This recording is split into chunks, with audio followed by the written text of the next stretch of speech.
గురుకృపా హి కేవలం, మాతృకృపా హి కేవలం. నాన్న 82వ నామం కామేశ్వరాస్త్ర నిర్దగ్ధ సబండాసుర శూన్యక. ఇది చాలా యోగా పరంగా చాలా విశేషమైన నామము నాన్న. ఇందులో యోగా రహస్యాలు, యోగా ప్రస్థానాలు, యోగానుభూతులు ఇవన్నీ కూడా ఈ నామంలో నిక్షిప్తం చేయబడ్డాయి. దీని సామాన్య అర్థము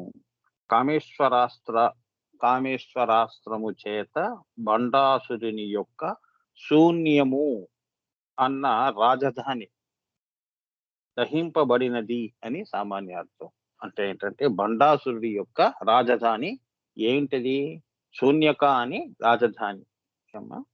దాన్ని ఈ యొక్క కామేశ్వరుని యొక్క అస్త్రము చేత దహించబడినది అని సామాన్య అర్థం. అంటే ఇక్కడ పరతత్వంగా చూసుకుంటే ఇతపూర్వం నామాల్లో ఏం చెప్పారు? పాశుపతాస్త్రము ద్వారా మనము షట్చక్ర భేదన చేసుకుంటూ కింద మూలాధార స్వాధిష్టాన మణిపుర చక్రాలన్నీ కూడా శూన్యకం చేస్తున్నాం కదా. సో ఇప్పుడు ఈ ఆత్మకి రాజధాని ఏది? ఈ శరీరము. బండు అంటే శరీరం కదా, మనకి రాజధాని ఆత్మ, ఇది రాజధాని. అందులో ఉన్నది ఈ పాశుపతాస్త్రము అన్న ఈశ్వర చైతన్యము. అది జాగృతమైనప్పుడు ఈ యొక్క షట్చక్రాలన్నీ శూన్యకం చేయటము, దహించబడినవి అని అర్థం. ఇదే నా యొక్క అంటే గురువు యొక్క ఆశీర్వాదం చేత నేను చెప్పిన ఈ యొక్క నామానికి మామూలుగా తత్వపరంగా దీనికి నేను చెప్పాను. ఇప్పుడు గురు ఆనంద ఘన వారి యొక్క ప్రవచనాల్లో, వారి యొక్క రచనల్లో, వారి యొక్క భాష్యంలో ఎలా ఉంటుందో చూద్దాం. ఇందులోని గుప్తనామాలు అంటే గుప్తనామము అంటేనే నిక్షిప్తం చేయబడిన రహస్యాలు. మన శరీరం కూడా, మన ఊహలు, ఆలోచనలు కూడా అన్నీ నిక్షిప్తం చేయబడ్డాయిగా. ఇప్పుడు మనం ఎవరితో మాట్లాడినా, ఎక్కడికి వెళ్ళినా, ఎన్ని వ్యవహారాలు చేసినా కూడా మనలోని ఉన్న విషయాలన్నీ గుప్తమే. కానీ అందరినీ కలుస్తాం, అది సామాన్యంగా కలిసామండి, కానీ మా లోపల ఉన్నవి చెప్పలేదుగా. సో మన జీవితాలు కూడా ఒక రకంగా చూస్తే లలితా సహస్రనామాలతోనే సరిపోతుంది. అదే అమ్మవారి యొక్క కథలు అంటారు. మన జీవితాలన్నీ అమ్మవారి యొక్క నామాలు. ఆ నామాలలో ఉన్న మనం పడిన బాధలు కానీ, సుఖాలు కానీ, ఇవన్నీ కూడా అమ్మవారి యొక్క అనుభూతులు. ఇవి మన అనుభూతులు కావు. యోగానుభూతులు వచ్చేయి, జాగృతం అయింది అంటే ఆ ఆనందం వచ్చింది, అమ్మవారి కింద జాగృతం మూలాధారంలో అయింది అన్నప్పుడు, నువ్వు పైకి వెళుతున్నప్పుడు, పై అనుభూతులన్నీ, పై లోకాల్లో అనుభూతులు పొందుతున్నప్పుడు అవన్నీ ఎవరివి? ఆ కుండలిని శక్తివి. శరీరము నేను అన్న ఈ యొక్క మనిషిది కాదు. అది చెప్తున్నాడు. అదనమాట యోగా రహస్యం. అంటే అందుకే మనం కూడా ఒక నామము, ఇప్పుడు ఉదాహరణకి గోపాలుడు, రామకృష్ణ ఇట్లా ఉంటారు కదా ఈ పేర్లతో. వాళ్ళు 10 వ్యవహారాలు చేస్తారు కానీ వారి లోపల తత్వం అంతా కూడా రహస్యంగా దాచిపెట్టబడి ఉన్నది. అది వారు చెప్పరు, అది మనం పక్కవారు సాంగత్యం వలన. అందుకే 6 నెలలకి వాళ్ళు వీళ్ళవుతారు అంటే ఏంటంటే వారి ఆలోచనలే వీరి ఆలోచనలు, వీరి ఆలోచనలే వారి ఆలోచనలు. అలా ఏంటంటే ఏకమవుతారు. ఏకము ఇక్కడ మనం ఏం చేస్తున్నాము? స్నేహాల్లోనూ, బంధాల్లోనూ ఏకమవుతున్నాం కానీ దీన్ని హారిజాంటల్ ని వర్టికల్ గా చేస్తే అమ్మవారితో బంధం పెట్టుకో, అప్పుడు నువ్వు ఆ అమ్మవారు ఒకటే అవుతారు అని. అంతేగా? అదే బ్రహ్మ చింతన, అమ్మవారి చింతన. అంతేగా? అది అప్పుడు నీకు ఆ ఏకత్వంలో నీకు ఈ అనుభూతులన్నీ కూడా ఈ అనుభూతులన్నీ కూడా నీకు అమ్మవారికి ఎలా కలుగుతుందో, అమ్మవారి జాగృతమైనప్పుడు ఎలా ఉంటుందో అందులో నువ్వు ఉంటావు. అది అందులో కరిగి ఉంటావు అని. అమ్మవారిలో కరిగి ఉంటావు. ఆకాశంలో మరి మబ్బుల్లో నీరు కరిగి ఉందా లేదా? మబ్బులన్నీ నీరే గదమ్మా! సైన్స్ ప్రకారంగా. ఆకాశం అంతా కూడా నీరే. అది వర్ష ఋతువు ఆ యొక్క కాలానుగుణంగా అది వర్షిస్తుంది. ఆ మేఘాలు వర్షిస్తాయి. అది. వడగళ్ళ వాన పడుతోందిగా. దాన్ని బట్టన్నా అర్థం జేసుకోవాలి గదా! అది. సో, ఇట్లా ఇవన్నీ గూడా ఈ నామాలన్నీ గూడా అమ్మవారి యొక్క పరతత్వంలో కరిగి ఉంటాయి. అది తెలుసుకునే భాగ్యాన్ని, సౌభాగ్యాన్ని, తెలుసుకునే అదృష్టాన్ని ఈ జన్మలో మనకి గురువులు, అమ్మవారు ఆశీర్వదించి హ్మ్. తెలియపరుస్తున్నారు, అనుభూతి పరుస్తున్నారు అంటే మనం ఎంత అదృష్టవంతులం. హ్మ్. అది. భగవంతుడి దృష్టిలో మరి ఉన్నావా? లేవా? నువ్వు అనాథవి కావుగా. నీకు నాథుడు ఉన్నాడుగా. అది. అది తెలుసుకుంటే అన్నీ తెలుసుకున్నట్టే. అమ్మ దయ తెలుసుకుంటే అన్ని ప్రపంచంలో నువ్వు చూసిన దయంతా నీకు అర్థమైపోయినట్టే. అప్పుడు నీవే దయామయి అవుతావు. ఏమ్మా! అందరూ నీ దయ దగ్గరికే అందరూ వస్తారు. ఏమ్మా! అది. అంతే కదా! సాయిబాబా ప్రేమకి ప్రతిరూపం. శ్రీకృష్ణుడు ప్రేమకి ప్రతిరూపం. వీళ్ళందరూ ఆ! వ్యక్తిగతమైన ప్రేమలు కావు వాళ్ళవి. ప్రేమ గురించి తెలుసుకోవాలి అన్నా ఏమ్మా! తల్లిదండ్రుల ప్రేమ గాని, ప్రేయసి ప్రియుల యొక్క ప్రేమ తెలుసుకోవాలన్నా అందరికీ కూడా జవాబులు ఇచ్చేదే శ్రీకృష్ణ ప్రేమ. అందరిని అది తెలుసుకునేట్టుగా అనుభూతి చేయించుకునే విశ్వ ప్రేమయే శ్రీకృష్ణుడి ప్రేమ. అది. అంటే ఒక నదిలా ప్రవహిస్తోంది. ఆ నది అందరి దాహాలు తీరుస్తోంది. దాహార్తిని తీరుస్తోంది అని. అది ఎప్పుడూ మౌనంగా ప్రవహిస్తూ ఉంటుంది. అదే శ్రీకృష్ణ తత్వం. ఆ తత్వం అలా వెళ్ళిపోతూ ఉంటుంది. కృష్ణ జ్ఞానంలో ఆ తత్వం అంతా గూడా ఆయన తలుచుకుంటే ఆయన నిన్ను ఆశీర్వదిస్తే దాన్ని అనుభూతి చేయిస్తాడు. ఆ ప్రేమలో నువ్వు కరిగిపోతావు. అంతేగాని ఆయన నీలో కరగడు. నువ్వే ఆయనలో కరుగుతావు. అది. ఆయన యొక్క లీలా విన్యాసాన్ని ఆపేస్తాడు. అప్పుడు నువ్వు శ్రీకృష్ణ దర్శనం చేసుకుంటావు. మీరాబాయి వీళ్ళందరూ గూడా ఆ మాయా తెరలన్నీ తొలగించుకున్న తర్వాత కృష్ణుడి యొక్క సర్వం కృష్ణుడే కనిపిస్తే ఇంకో ఆలోచన మాకు రావట్లేదు అని చెప్తున్నారు. ఇంకొకటి ఉందా? కృష్ణుడే అన్నీ గదా! ఇంకో ఆలోచనకి తావేది? లేదు. మాకు లేదు. నీకుంది అంటే అది నీ మాయ. అంతేగా. కాలు పెట్టటానికి కూడా స్థలం లేదు ఇంకో ఆలోచనకి. అంతా కృష్ణుడి ఆలోచనే, కృష్ణుడి తలంపులే. అంత నిండిపోయింది. అందుకే వారు వీరే వారు, వారే వీరుగా బతికారు. రాధ వేరు, కృష్ణుడు వేరు అని రాధా, కృష్ణ అని కలిపేశారు. శివశక్తి అని కలిపేశారు. శివపార్వతులు అన్నారు. వారిద్దరూ వేరు గాదు. ఒకే నామము, ఒకే ఆలోచన, ఒకే ఊహ, ఒకే సంకల్పము, ఒకే మనసు, ఒకే గుండె చప్పుడు.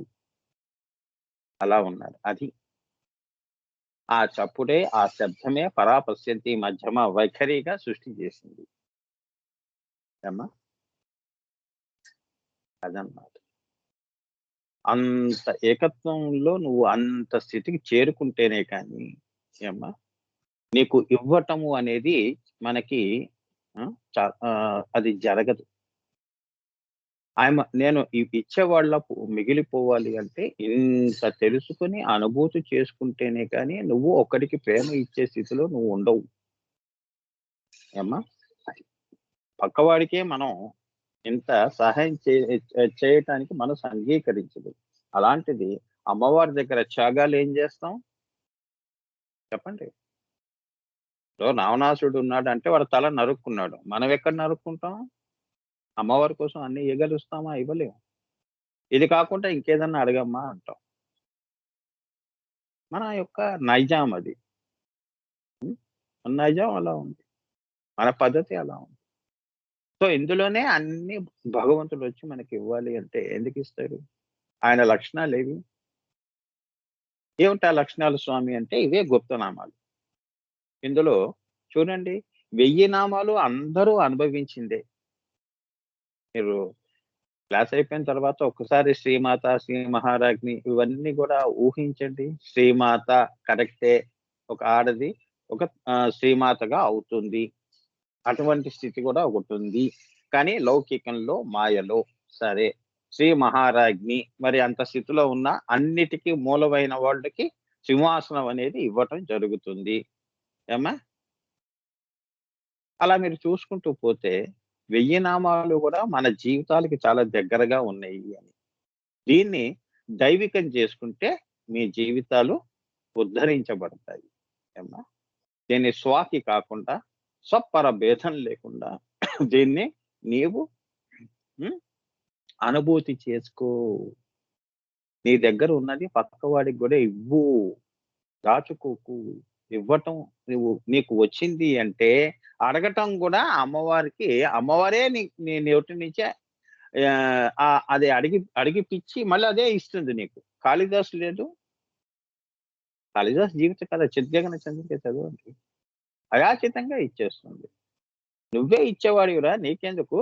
సరే నేను ఇస్తూ ఉంటాను. నువ్వు అందరికీ ఇస్తూ ఉండు అని చెప్పి అలా ఇస్తూ ఉంటుంది అమ్మవారు. అదే అక్షయ పాత్ర అంటారు.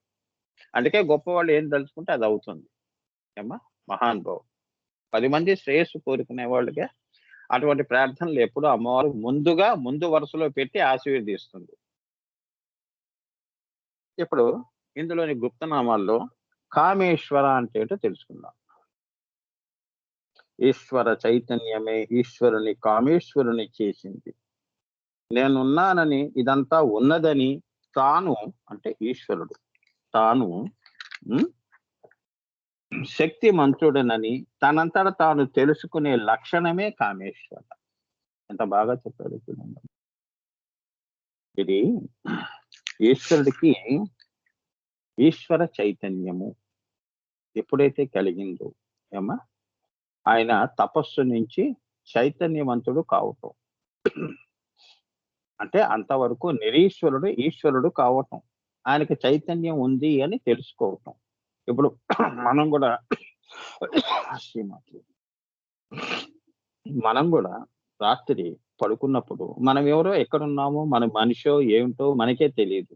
పొద్దున మనం కళ్ళు తెరిచినప్పుడు అది ఈశ్వర చైతన్యం అనేది నీకు స్పృహణకు వస్తుంది. అరే నేను నా పేరు ఇది, నేను లేచాను, రాత్రంతా నిద్ర పట్టింది, నేనెందుకు ఒంటరిగా ఉన్నాను, ఇప్పుడు నేనేం చెయ్యాలి అనే ఆలోచనలు నీకు ఎలా వస్తాయో అలానే ఈశ్వరుడికి సృష్టికి పూర్వము ఆయనకి ఆ చైతన్యం వచ్చినప్పుడు ఆయన ఏమయ్యాడు? కామేశ్వర అయ్యాడు.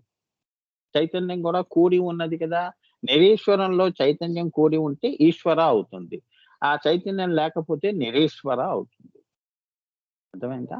అప్పుడు ఈ చైతన్యం ఈశ్వరుడిలో కలిసినప్పుడు అది ఈశ్వర చైతన్యము. అప్పుడు ఏమైంది? ఒక చైతన్యం ఉంది అంటే ఏదో చెయ్యాలి, నాకు ఇంత శక్తి ఉంది, షాడ్గుణ్య సంపత్తి అంటే ఇన్ని శక్తులు నాకు ఉన్నాయి, నేను తలుచుకుంటే ఏదైనా చేస్తాను అనే కోరిక, నేను ఉన్నాను అని ముందు తెలుసుకున్నాడు. ఒంటరిగా ఉన్నాను పరాశూన్యంలో, నేను ఉన్నాను, ఇదంతా ఉన్నది, ఈ సృష్టి ఉన్నది, ఈ పరాశూన్యం ఉన్నది, తాను శక్తిమంతుడని అని తెలుసుకున్నాడు. నేను ఉట్టిగా అలా పడిలేను, నేను సర్వశక్తివంతుడని అని ఈ చైతన్యం వచ్చినప్పుడు ఆయనకు అనిపించింది. తనంతట తాను తెలుసుకునే లక్షణము, ఓహో ఇంత శక్తిమంతుణ్ణి అని తనకి తాను తెలుసుకున్న లక్షణము కామేశ్వర. ప్రపంచ ఉల్లాస చేద్దామని సంకల్పించటం కామేశ్వర. అదే కామ ఈశ్వర అంటే. ఓహో మరి ఇంత శక్తి ఉన్నప్పుడు ఏదో ఒకటి చెయ్యాలి కదా, ఊరికి అలా తిరగటం కాదు కదా. పరాశూన్యంలో తన కుమారుగా తన సంకల్పం సృష్టి చెయ్యాలి, ప్రపంచ ఉల్లాస సమయం ఆసన్నమైనది, అంతే కదమ్మా. సృష్టి చేయటం కోసమేగా ఈ చైతన్యానికి అర్థం పరమార్థం, అంతే కదా. నేను శక్తిమంతుణ్ణి అనుకుంటే అక్కడ కూర్చోలేదు కదా ఈశ్వరుడు. మనం కూడా అంతే కదా. మన శక్తి ఉన్నంత వరకు శక్తి అనుసార భక్తి అనుసారం మన అమ్మవారికి పూజలు చేస్తున్నామా లేదా? పోనీ నువ్వు అష్టోత్తరాలు చదవద్దు, సహస్రాలు చదవద్దు. ఒక నమస్కారం చెయ్యి. పోనీ ఒక్క 2 సార్లు, ఒక 3 సార్లు కుంకుమ తీసుకొని అమ్మవారి శ్రీచక్రం మీద ఓం ఐం హ్రీం శ్రీం శ్రీమాత్రే నమః, ఓం ఐం హ్రీం శ్రీం శ్రీమాత్రే నమః. భక్త్యానుసార, శక్త్యానుసారంగా ఆ పూజ సార్థకం అయిపోయింది ఆ రోజుకి. ఊరికే నీ శక్తిని నువ్వు వృధా చేసుకోవట్లేదుగా. చక్కటి పనే చేశావుగా. పొద్దున లేవగానే స్నానం చేసుకొని, చక్కటి పని ఏం చేశావు అంటే అమ్మవారి శ్రీచక్రానికి కుంకుమార్చన చేసేసావు.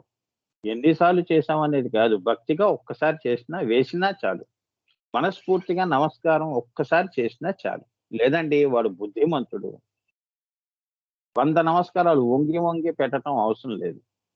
ఏమ్మా? ఆషాఢభూతిగా వంగి వంగి నమస్కారాలు పెట్టి వెన్నుపోటు పొడవటం కాదు. ఏమ్మా?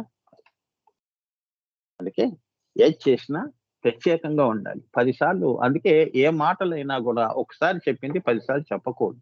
అందుకే ప్రత్యేకత ఎప్పుడొస్తుంది? చెప్పిన మాట 10 సార్లు చెప్పరు మహానుభావులు. అందుకే golden words are not repeated again and again. అవునా? అందుకే రాముడిని ఏమని కొలిచాడు భక్త రామదాసు? పలుకే బంగారమాయేరా అన్నాడా లేదా? నీ పలుకే బంగారం నాయనా. ఒక మంచి మాట మాట్లాడరా నాయన. అవునా? అది. సో, అక్కడికి ఆ నామం కామేశ్వర అంటే ఏంటో మీకు అర్థమైంది కదా ఇప్పుడు. హ్మ్. ఇప్పుడు రెండవ నామము అన్యక. అన్యక. అన్యక అంటే ఏంటి? హ్మ్. అన్యక అంటే వేరొకటిది. అన్య పదార్థము అంటాం గదా! వేరొక పదార్థము. నువ్వు కాకుండా ఇంకో వ్యక్తి ఉన్నాడండి అన్నది అన్య. ఇంకో వస్తువు ఉందండి. అది అన్యక. ఏమ్మా? తాను ఉన్నాను అన్నది ఏక. తన నుంచి సృష్టి రావటం అన్యక, అనేక. ఏక, అనేక. ఓకే.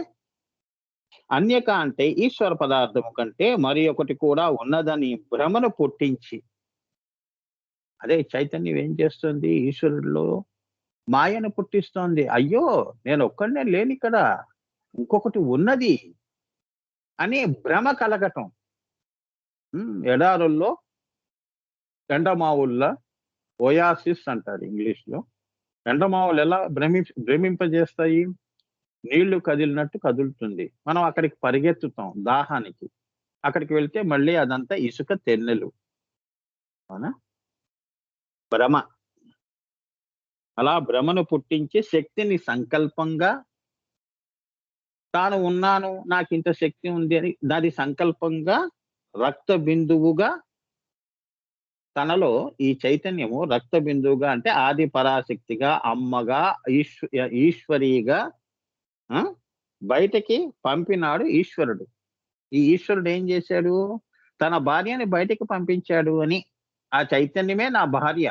అదే మహామాయగా పంపిస్తున్నాను. అంతేగా? ఆ ఈశ్వర చైతన్యం యొక్క మరి ఒకటే ఈ ఈ అమ్మవారు. ఆది పరాశక్తి. అది వాగర్ధ వివ సంపృక్తవు అంటే. నేనిక్కడే ఉంటాను. నా శక్తంతా ఈశ్వర చైతన్యం పెట్టుకొని మహామాయగా అనేకాన్ని అనేకాన్ని ఆ! అమ్మవారు సృష్టిస్తుంది అని చెప్పి ఈశ్వరుడు ఆ చైతన్యాన్ని బయటికి పంపాడు. అదే అన్యక. మరి చైతన్యం బయటికొచ్చినప్పుడు ఏం చేసింది? 14 లోకాల్ని పుట్టిచ్చింది అమ్మవారు. అవునా? పిపలికాది బ్రహ్మ పర్యంతము. అన్యక అంటే అది. అర్థమైంది కదమ్మా! సింపుల్. పెద్ద కష్టపడటం అవసరం లేదు. ఎందుకంటే మనం ఒక నామం దగ్గర తలలు బద్దలు కొట్టుకుంటూ కూర్చుంటే మనం ఇంకా చేయవలసినవి చాలా ఉన్నాయమ్మా. అమ్మవారి దగ్గరికి వెళ్ళేటప్పుడు మనకెన్నో పనులున్నాయి. ఒకటే నామం దగ్గర అక్కడ ఆగిపోయామనుకో, "రారా వెధవా" అంటుంది. అక్కడ తిడుతుంది అమ్మవారు మనందరిని. రండి ఎంతసేపు చేస్తారని. అంతేగా? ఎవరైనా కొండ మెట్లు ఎక్కుతుంటే మనం తొందరగా మూడో కొండ దగ్గరకొచ్చినప్పుడు ఇంకా కొందరు ఇంకా మొదటి కొండ, మొదటి మెట్టు దగ్గరే ఉంటారు. మనకెంత చిరాకేస్తుంది. ఏంటి అక్కడే ఉన్నారు రండి. ఆ కబుర్లు తర్వాత చెప్పుకోవచ్చు అని. పిలుస్తామా లేదా? అక్కడేమో దర్శనం లేట్ అయిపోతుంది. అలా అన్నమాట. అన్యక అంటాడు. అందుకే మనం ఒకటే నామం దగ్గర ఆగిపోయామనుకో, మనం ముందుకు వెళ్ళవలసినవి, చేయవలసినవి అమ్మవారు మనకెన్నో నాకే కాదు మీకు కూడా ఇచ్చింది. మరి మీ జీవితాన్ని మీరు ఉద్ధరింప జేసుకోవాలి గదా! హ్మ్. మనం ఎంత అదృష్టం గురువుగారితో మనం అడుగులు, అడుగులు వేసుకుంటూ చక్కగా మనం హ్మ్. అమ్మవారి దగ్గరికి వెళ్తున్నాం. అదే అదృష్టం అంటే. వెళ్ళాలి కదా! ఎంతవరకు మనని తీసుకెళ్తుందో అంతవరకు మనం వెళ్ళాలి. అదే మన గమ్యం. అమ్మవారు ఎంతవరకు ఎక్కడ ఆగమందో అదే మన గమ్యం. మనం కోరుకుంటే వచ్చే గమ్యం కాదు. "ఒరేయ్! నువ్వు ఇంతవరకు రారా" అంటుంది. అది సాలోక్య, సామీప్య, సారూప్య, సాయుజ్యాలు గావచ్చు. "ఇక్కడ దాకా రా. నా లోకం దాకా రా. నీకు ఏ అడ్డంకు లేకుండా, ఏ కష్టం లేకుండా నేను వరం ఇస్తున్నాను" అంటుంది. అంతే నీ ప్రయాణంలో నీకు ఇక్కడున్న లోకాల్లో ఎవ్వరు గూడా నీకు అడ్డు చెప్పరు. చాలా చిన్నగా అమ్మవారి దగ్గరికెళ్ళిపోతూ ఉంటావు. నీకే అన్ని లోకాల్లో ఉన్నవాళ్ళు నమస్కారం జేస్తారు. ఎంత అదృష్టవంతులు ఈ యొక్క ఆత్మ అని. అది అన్యక అంటే అది. ఏకం నుంచి అనేకాన్ని చూపిచ్చింది. మళ్ళీ అనేకాన్ని తనలోనే పెట్టుకుంది. ఆ మాటకొస్తే ఇప్పుడు మనం ఉన్నాం. మనలో కొన్ని వేల భావాలు పుడుతున్నాయి. మనమేమో ఒకటే. ఒకే మనసు కొన్ని వేల ఊహలని, ఆలోచనలని, కోరికల్ని పుట్టిస్తుంది. చూడండి ఎంత అన్యక. నీ విషయానికొస్తే అది నీకు అన్యక. మాయలో ఎన్ని పుట్టిస్తున్నాను, ఎన్ని ఆలోచనలొస్తున్నాయి. ఇప్పుడు గురువుగారు పాటలు రాశారు అంటే, ఒక పాట, 2 పాటలా? వేల వేల పాటలు తన్నుకొని వస్తున్నాయి. అన్యక. నువ్వు గూడా కొందరు మహానుభావులు అలా చేస్తే సామాన్య మానవులు వ్యవహారాలు చేస్తున్నారు. ఒకే మనిషి 4 పనులు జేస్తున్నాడు. అన్యక. ఈ శక్తంతా ఎక్కడి నుంచొచ్చింది? ఆ ఈశ్వర చైతన్యం నుంచి వచ్చింది. మరి అది అక్కడి నుంచి వచ్చినప్పుడు మనం కృతజ్ఞతగా అమ్మవారికి నమస్కారం పెట్టే సంస్కారం మనకుండాలా లేదా? ఓం ఐం హ్రీం శ్రీం అన్యకాయై నమః ఓం. నమస్కారం జేయండి. ఆ అన్యక అనేది మాయలో అన్యక. ఈ మాయ నుంచి మన్నేం జేస్తోంది? మాయ తొలగించి నిన్ను బ్రహ్మపదంలో పెడుతోంది. అన్యక. అంటే తన యొక్క మాయని తీసి అంటే మనసుని శూన్యకం చేస్తోంది. నిన్ను ఆత్మలో నిష్ణాతుడిని చేస్తోంది అని. అన్యక అంటే అది. ఆ నామం నీకిచ్చే వరం అది. తన మాయని ఉపసంహరించుకుంటుంది. మాయలో పెంచుకుంటూ పోతే నువ్వు పెరుగుతావు. మాయగా పెరుగుతావు గానీ, బ్రహ్మముగా పెరగవు నాయనా అంటుంది. అంతేగా? ఒక అబద్ధం ఇంకో అబద్ధాన్ని పుట్టిస్తుంది. సత్యాన్ని పుట్టించదు కదమ్మా! అవునా? ఒక అబద్ధం, ఇంకో అబద్ధం. ఆ అబద్ధం ఇంకో అబద్ధాన్ని పుట్టిస్తాయి. మాయ గూడా అంతే. అది. ఒక మంచి తలంపు అమ్మవారిది ఉందనుకో, అది ఇంకోటి పుట్టిస్తుంది. 1000 నామాలు ఎలా వచ్చాయి శ్రీమాత అన్నారు. వెంటనే అమ్మ నువ్వే శ్రీ మహారాజ్ఞివమ్మా అంటే, అవునా అంటుంది అమ్మవారు నవ్వుతూ. అమ్మో! రెండో నామం వచ్చింది. అమ్మ నువ్వు అయోనిజ నీ అంతట నువ్వు స్వయంభూగా వచ్చావు. చిదగ్నికుండ సంభూత అంటే, ఆ! అవునురా నేను అలానే వచ్చాను. అలా ఉంటుంది. అలా మీరు ప్రశ్న వేస్తున్నట్టే అమ్మవారి జవాబు ఇలా చెప్తుంది అని అనుకోండి మనసులో. అమ్మ దగ్గరితనం అప్పుడు నీకు అనుభూతవుతుంది. అమ్మా దగ్గరగా ఉన్నాను. అమ్మతో నామాలతో నేను మాట్లాడుతున్నాను. మళ్ళీ జవాబులుగా అమ్మవారు నాకు ఈ రకంగా చెప్తుంది. దేవక నువ్వు ఎందుకొచ్చావు? మమ్మల్ని రక్షించటానికొచ్చావు. గొప్ప సంకల్పంతో మమ్మల్ని పుట్టిస్తున్నావమ్మా అంటే, అవునారా? ఆహా! అవును. నేను దేవ కార్యాన్ని పెట్టుకొని వస్తున్నాను. పనికిమాలిన ఆలోచనలు పెట్టుకొని సృష్టి చెయ్యట్లేదు. అవునా? చాలా అంటుంది. ఇలా చక్కగా మీరు అమ్మతో మాట్లాడొచ్చు. నామాలతో. భక్తిగా ఎంత అందంగా ఉంటుంది. ఇప్పుడు చెప్పండి 1000 నామాల దాకా అంటే ఎన్ని క్షణాలు, ఎన్ని గంటలు అమ్మవారి దగ్గర కూర్చున్నట్టయింది? అదే సారూప్యము అంటే. అలా అన్నమాట. అమ్మవారు కనిపిస్తుందా? కనిపించదా? అనేది పక్కన పెట్టండి. ఆమె స్వయంభూ అయినప్పుడు నన్నే దేవకార్య సముజ్జిత అయినప్పుడు ఆ! నాలోనే ఉంది. ఆ అమ్మతోనే మాట్లాడుకుంటున్నాను. ఇటువంటి మంచి ఆలోచనని మనం కల్టివేట్ అంటే పెంచి పోషిస్తే హ్మ్. ఒక తులసి వనం తయారవుతుంది. నీ మనసంతా ఒక తులసి తోట. అదే మాయలో పనికిరాని వ్యవహారాలు ఆలోచనలు చేస్తే అదొక గంజాయి తోట అవుతుంది. అవునా? అదొక మత్తు, అదొక భ్రమ. ఆ మత్తులోనే ఉంటావు. మాయ అనే మత్తులోనే ఉంటావు. హ్మ్. ఇవన్నీ మన మనసుని శుద్ధి చేసుకోవటము, మనసుని ప్రక్షాళన చెయ్యాలి అంటే ఇదే. మనం పాపాలు చేస్తున్నామని గంగలో మునకేస్తున్నాం కదమ్మా! పాపం పోతుంది గదా! మరి మనసు పాపాలు చేస్తున్నప్పుడు ఈ వ్యవహారాలు మాయని ఎలా తొలగిస్తావు? ఇలా తొలగించు నాయనా అన్యక.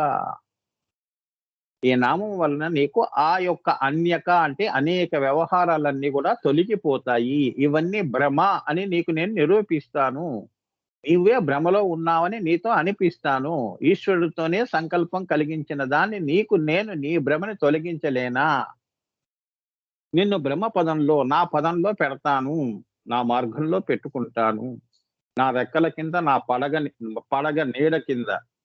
ఉండలేని శక్తి గదా పాము. నీకు నాగుపాము పడగ పట్టటం. అర్థమైందా? అంతటి గొప్ప స్థితి ఇస్తుందమ్మా. నాగుపాము పట్టటం అంటే జాగృతం అయింది అని. అదే నాగుపాము పడగ పట్టటం అంటే. అర్థమైందా? ఆ మంచి ఆలోచనతో నువ్వు మూలాధార, స్వాధిష్టాన, మణిపురాలు, ఈ చక్రాలు ఏమ్మా ఈ బ్రహ్మ పదము అనే ఈ యొక్క పదాన్ని నువ్వు ప్రస్థానం మొదలుపెట్టు. ఎందుకంటే బ్రహ్మ పదములో ఎప్పుడూ కూడా ఆనందము నిరంతరంగా నిరవధ్యాగా ప్రవహిస్తూ ఉంటుంది. అంటే మన జీవితాల్లో మనం ఎప్పుడు ఇలా మనం చెప్పాలి లలితా సహస్రనామాలు ఈ నామాల వలన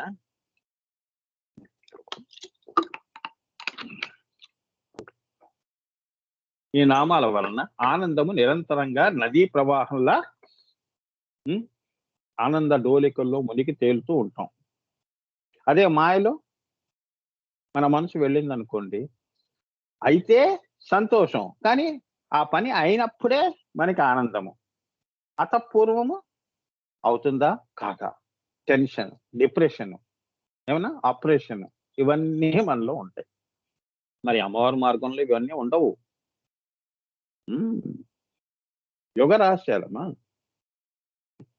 మూలాధారంలో జాగృతమైందంటే ఇంకెందుకు ఇవన్నీ శ్మశానమే అయిపోతున్నాయి. శూన్యక రాజధానియే భస్మీపటలం అయిపోతోంది.